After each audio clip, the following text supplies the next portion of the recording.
首先，我要代表全体国人恭贺中华民国113岁生日快乐！是我祝哦，恭贺哦。如果他不是中华民国的成员，嘴角开始微微抽动，他心里想说：你们这一群中华民国的虫子，到底要谢谢我们台湾多久？痛苦啊！时时爱我们的国家，这笑得多开心！他就在恶心现场，他心里面那些滑头滑脑，得意的笑，得尬的笑，得意的笑，得尬的笑，得意的笑，得尬的笑，完全不同。他就是什么都藏不住，他写在脸上的人。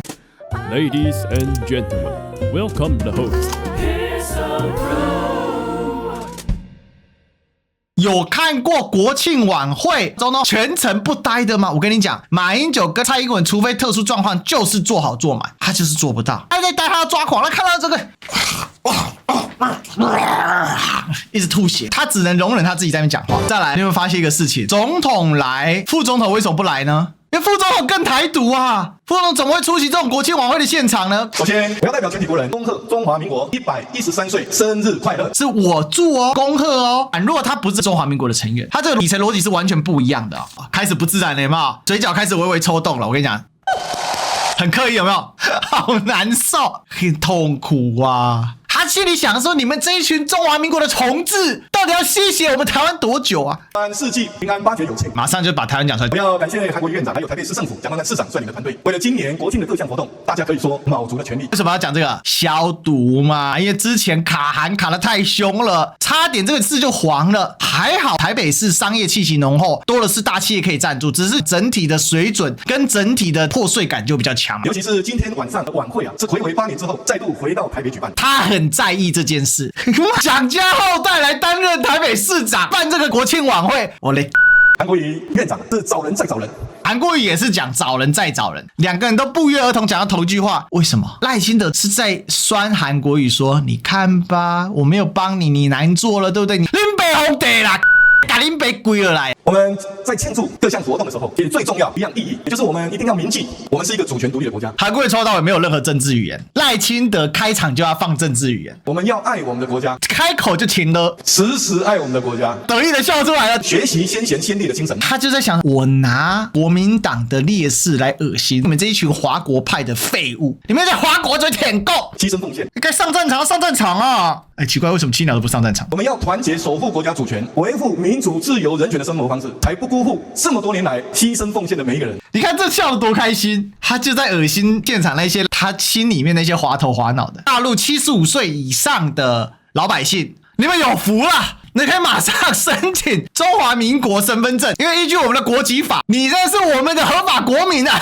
最近我们的邻居中华人民共和国，其实这句话非常严重，大家在偷渡两国论。当然，他是用口语化去规避法理上的问题啊，因为以国家总统之尊说对方是邻居，那就是邻国，就像习近平不会说香港是他的邻居一样。10月1号刚过完75岁生日，再过几天中华民国就要过113岁生日。接连放大就点出2个时间点，绿营一贯高官爽啊！是就年纪来说，中华人民共和国是绝对不可能成为中华民国人民的祖国，反倒是中华民国可能是。为什么要讲可能是？超级没有信心，这代表他根本就不认同中华民国。他这个小小的破绽，其实他是整个内心的写照。中华人民共和国75岁以上的民众的祖国，中国的祖国如果是 ROC 的话，那不是更证明了 ROC 就中国吗？那庄孝伟啊，这句话讲出来就是故意用历史事实把政权跟主权的概念混淆的方式，用口语来替代法理事实的部分。这句话我必须说，如果就政治幽默来说，你这个段子写得还不错，至少给你中上以上的打分。但是你作为总统，你讲段子，你就大错特错了。中华民国在台澎金马落地生根已经75年，我们是不必再去谈论这一层关系了。到他这个说法，如果你爸超过75岁，或你爸20岁生你，到他95岁的时候，你爸就不是你爸了。这个就这样啊，时间过长了，所以事实就可以更改了。如果有人要祝贺中华人民共和国生日快乐，特别祝贺词要精准，切勿用祖国2字，大家说对不对？笑容笑得很开心，对不对？他为什么要提这个？这就是吴康仁、张悬的效应，所以我才说吴康仁事件还没有结束。其实他讲这一句话，他非常得意，他觉得他在跟中共对抗。可是大家了解到哦，两蒋时代我们是军事对抗，到了李登辉时代之后，随着大陆改革开放之后，我们进入经济对抗。这个经济对抗到什么时候达到高潮？就在蔡英文任内，美洲贸易战最激烈的时候达到高潮。到了俄乌战争爆发之后，这个经济的对峙状态逐步转向了地缘政治的对峙状态。可是很明显的此消彼长嘛。所以美国现在自从降息之后，事实上他就放弃了经济的全面对抗，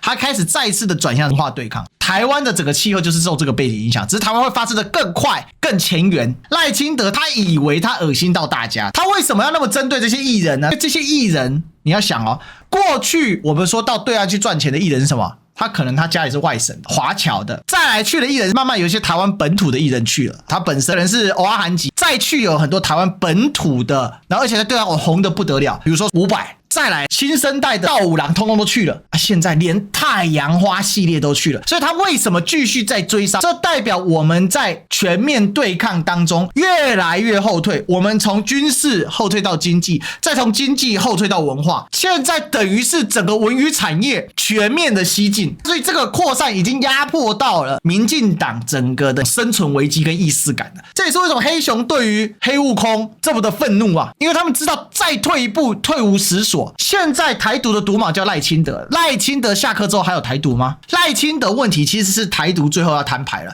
台湾选出了一个最台独的总统，同一时间对岸崛起的发展军力到了一个程度，两边在对撞。大家了解这是一个历史大势所趋哦，所以他在那边嘴丘哦，其实背后所反映的是一种凄凉。最后，也是我们今天晚上大家有一个愉快的夜晚，谢谢大家，谢谢。全程演讲6分钟，他只愿意待6分钟。因为再下去他的 sense 真的就爆掉了，所以其实我们可以做个总结了。第一个，你还非常明显感受到赖清德的精神洁癖是非常非常严重的，他真的是被这个国庆晚会给恶心到。第二个，他把所谓的两岸分治当作分裂啊，他就是企图利用这种方式去混淆大家的识别跟认知啊。第三个，讲到75岁以上是祖国，2023年民国112年院台法长制第1023848号里面，把大陆地区人民为中华民国人民说法给废止掉了，所以你看75岁以上人民，你在扇你的巴掌又来了。赖清德想拿 ROC 来恶心 PRC 啊，结果前面有一个蔡英文的旗，又是一根筋两头堵。赖清德真的他在讲任何话，他就非常自负自信。简单来讲，他自以为是神，他完全不做功课的。